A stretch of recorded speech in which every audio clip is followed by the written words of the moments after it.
Alright, let's talk about something huge, something most folks never see, but you use what it carries every single day. I'm talking about oil tankers. Giant, steel behemoths. They're the unsung heroes, or maybe the massive floating arteries of our modern world. Think about it. Your car, the lights in your house, the plastic thingy you're probably holding. So much of it starts with oil, crude oil to be exact. And that oil doesn't just magically appear at the refinery, it travels across vast, unforgiving oceans. These ships are more than just big boats, they're a critical link in a global chain that powers pretty much everything. Without them, the world as we know it would grind to a halt. Seriously, no gas for your truck, no power for factories, it's a big deal. These tankers are out there day and night in all kinds of weather, doing a job that's tough, sometimes dangerous, and always vital. Now, when I say big, I mean big. Mind-bogglingly big. We're talking about vessels longer than skyscrapers are tall, wider than a football field, carrying millions of barrels of oil. That's enough to keep a small city running for a good while. Let's get to it. It wasn't always like this, you know. Ships carrying oil. Back in the day, oil was moved in barrels, on regular cargo ships. Imagine the mess, the inefficiency. Then folks got smarter, they started building dedicated tankers. The first ones were pretty small by today's standards, but as the world got thirstier for oil, the ships started to grow, and then grow some more. It was an arms race, but with capacity. The mid-20th century saw a real boom in tanker size. Events like the closing of the Suez Canal in the 50s and 60s played a part. Suddenly, ships had to go the long way around Africa. Longer trips meant you wanted to carry more per trip. Makes sense, right? So, shipbuilders started pushing the limits. Steel plates got thicker, hulls got longer. The term supertanker started to mean something truly super. These weren't just ships, they were floating islands of steel. This quest for size was driven by pure economics, simple math, bigger ship, more oil, fewer trips, lower cost per barrel. Now, when you talk about the biggest of all time, one name always comes up: Seawise Giant. Just saying it gives you a sense of its scale. This wasn't just big ship, it was big ship, the undisputed king.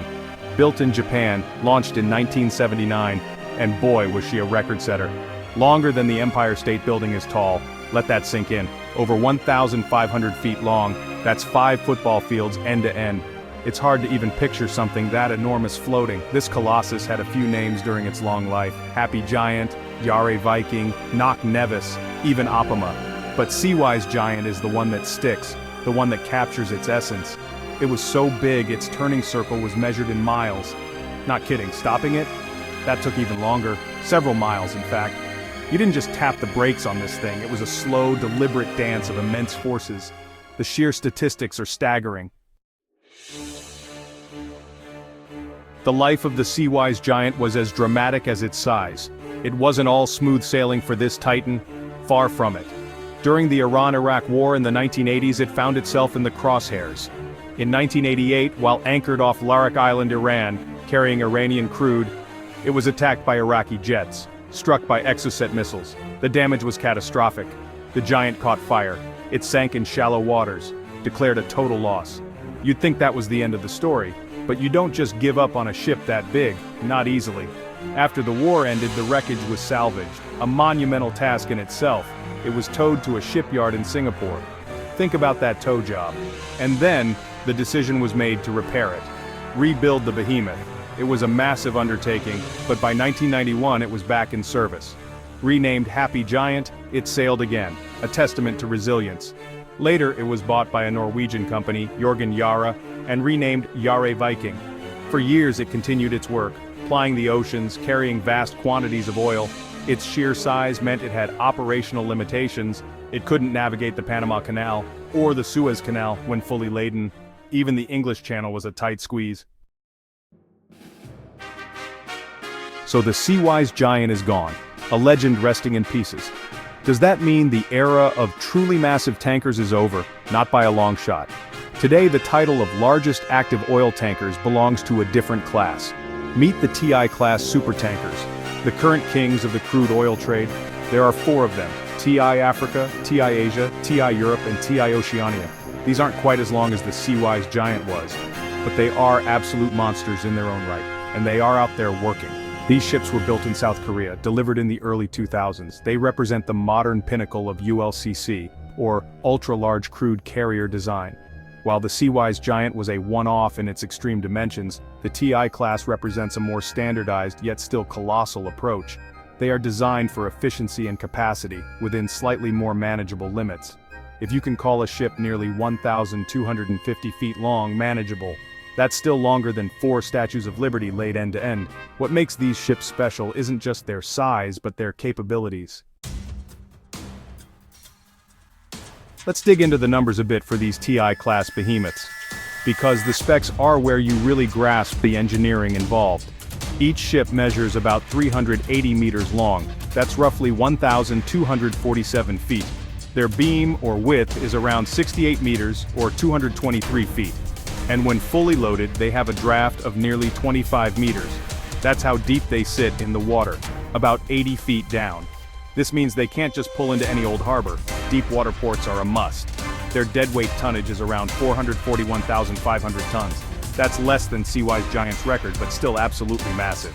It's the equivalent of carrying the weight of about 6 Eiffel Towers, in cargo and ship. To move this much mass, you need some serious power. Each TI-class tanker is powered by a single, massive diesel engine. This engine generates around 50,000 horsepower. It drives a single propeller that's over 30 feet in diameter. Big engine, big propeller, big ship, it all scales up. Now, for the main event, the oil. Their cargo capacity is where they shine.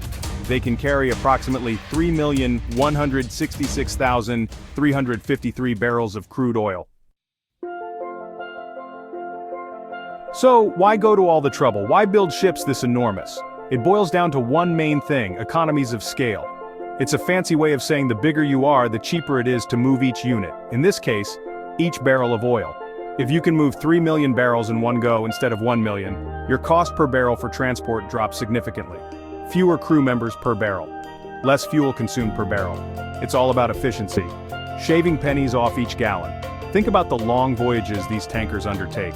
From the Persian Gulf to refineries in Asia or Europe or the Americas. These are journeys that can take weeks. If you're making that long trip, you want to make it count. Maximizing cargo on each voyage is key to profitability. It also means fewer individual ships are needed to move the same total amount of oil, which, in theory, could mean less overall traffic on busy shipping lanes. Though less traffic is relative when the ships are this big, there are other factors too. Operating one of these floating cities of steel is no walk in the park. The logistics are mind-boggling. It's a 24/7 job for the crew.